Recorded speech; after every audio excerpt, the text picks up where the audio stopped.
Moguće je uspeti, moguće je ostvariti svoje neke želje, ambicije, ali zaista to treba da se voli i treba poprilično puno raditi, ali kad radiš za sebe, u suštini kao da ne radiš, to ti je ujedno i hobi i sve.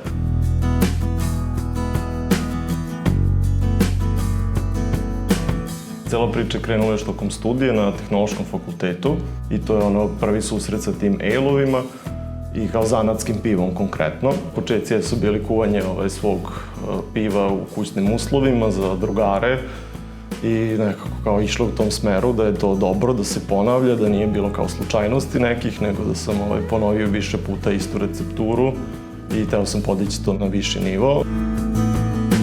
Moraš izaći iz te neke komfort zone da bi napredovao i stalno rastao i razvijao se. Tamo postepeno sam ja učio tom brzinom koliko i kao je rasla cela firma i da sam imao odjednom neke veće podrške i veći kapital, ne znam koliko bi se iskreno snašao.